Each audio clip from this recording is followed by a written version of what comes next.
അത് ചെറുതാവട്ടെ അത് വലുതാവട്ടെ, ഏതെങ്ങനെയാണെങ്കിലും. അതുകൊണ്ടാണ് ഖലീഫയായി സയ്യിദുനാ അബൂബക്കർ സിദ്ദീഖ് റളിയല്ലാഹു അൻഹു മിമ്പറിലോട്ട് നടത്തുന്ന ആദ്യത്തെ പ്രഭാഷണമുണ്ട്. ആ പ്രഭാഷണം പറയുന്നുണ്ട്, അയ്യുഹന്നാസ് ഖദ് ഉല്ലീതും അലൈക്കും, നിങ്ങൾ എല്ലാവരും കൂടി ചേർന്നിട്ട് എന്നെ ഖലീഫയാക്കി തെരഞ്ഞെടുത്തിരിക്കുകയാണ്. വലസ്തു ബിഖൈരിക്കും, നിങ്ങളെക്കാൾ ഒരു നിലക്കും ഉത്തമനല്ല ഞാൻ എന്ന ഒരു ബോധ്യം എനിക്കുണ്ടെന്നാണ്. വലസ്തു ബിഖൈരിക്കും, നിങ്ങളെക്കാൾ യാതൊരു തരത്തിലും ഉത്തമനല്ല എന്ന കൃത്യമായ ബോധ്യം എനിക്കുണ്ട്.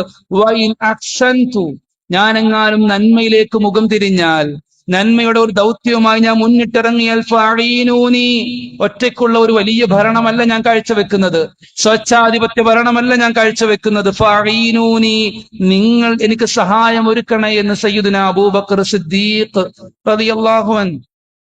സ്വച്ഛാധിപത്യമോ രാജവാഴ്ചയോ അല്ല ഇത്, മറിച്ച് ഇൻ അസഅതു, ഞാനെങ്ങാനും തിന്മയിലേക്ക്, വഞ്ചനയുടെ കപടതയിലേക്ക് ഞാൻ മാറിപ്പോയാൽ, എനിക്കെങ്ങാനും വഴിമാറി സഞ്ചരിക്കുന്നു എന്ന് നിങ്ങൾക്ക് തോന്നിയാൽ, ഫഖവ്വിമൂനി, നിങ്ങൾ എന്നെ തിരുത്തിയേക്കണേ എന്ന് സയ്യിദുനാ അബൂബക്കർ സിദ്ദീഖ് റളിയല്ലാഹു അൻഹു.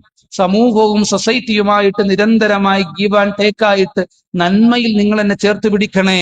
തിന്മയിലേക്കെങ്ങാനും ഞാൻ വഴിമാറി സഞ്ചരിച്ചു എന്ന് തോന്നിയാൽ, ആ സമയത്ത് ഫഖവ്വിമൂനി, കൃത്യമായി നിങ്ങൾ എനിക്ക് വഴി കാണിച്ച് എന്നെ തിരുത്തി തരണേ എന്ന് സയ്യിദുനാ അബൂബക്കർ സിദ്ദീഖ് റളിയല്ലാഹു അൻഹു.